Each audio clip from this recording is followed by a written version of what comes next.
Up to now, regular hand washing has been the only general advice, but now the government has entered the delay phase.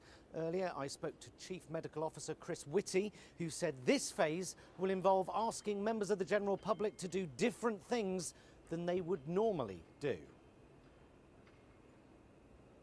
What, like regularly washing your hands? I mean, who does that?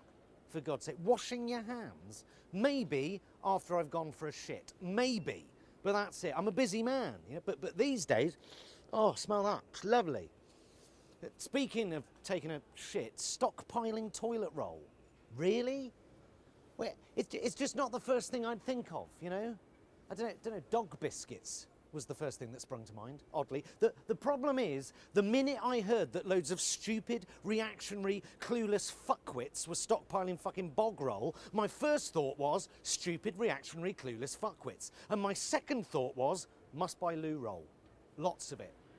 That's humanity in a nutshell, isn't it? The human race. Collectively, we are thick as shit. And as individuals, we are selfish and thick as shit. We're sort of seeing the measure of people a bit here, aren't we? We're about to see the best and the very worst of humanity under the microscope. Like we're the ones in the Petri dish.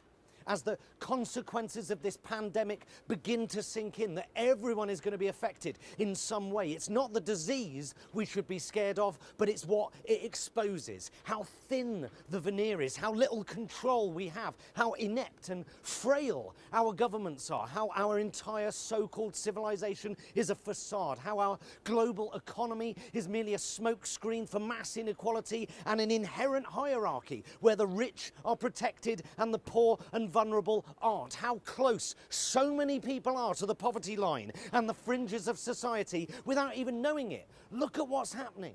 We are at a tiny moment in human history where the elderly and the sick are in acute danger of losing their lives, and millions of others without job security who are just 1 or 2 paychecks away from destitution are in acute danger of losing their incomes, their jobs, their homes. And the only people we can really look to for help and advice are our leaders, who we would hope are looking to scientists and experts to guide them. And yet, half our world leaders have already caught the fucking thing, and the leader of the free world is, as ever, making it up as he goes along, relying on instinct and his own self-styled stable genius rather than the advice of experts. Usually, when a president addresses the nation from the Oval Office, it is to calm fears, steady the ship, clarify the facts, and alleviate confusion. Donald Trump, he likes to do things differently. He's a bit of a maverick like that. So even when reading from a carefully prepared script, albeit in the manner of a dyslexic blancmange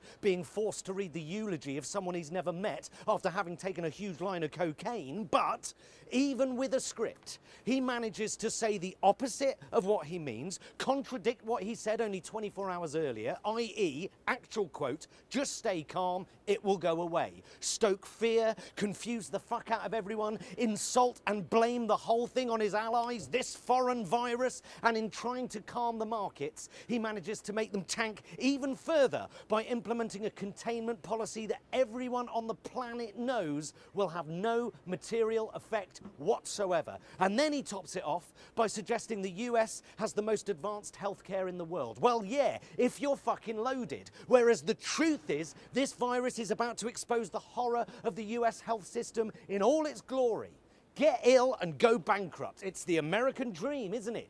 But it's not just America, is it? That's the problem. The truth is this virus will create more bankruptcies than it will deaths across the globe. Yes, thousands of people are jumping for joy as they realise they can do their job from the comfort of their own sofa whilst watching Netflix. But not everyone has a job that allows them to do that. Not everyone can afford to self-isolate for 14 days. It's fine if you're some middle-class twat in the media who can happily lock themselves away in the comfort of their own loft apartment for 2 weeks, passing the time by wanking to Mumford and Sons. Not so great if you're on a 0-hour contract as a cleaner or a bartender or whatever, in which case government advice is to default on your rent and use a fucking food bank.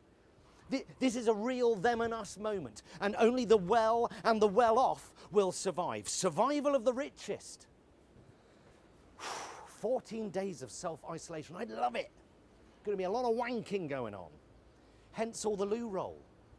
Makes sense now.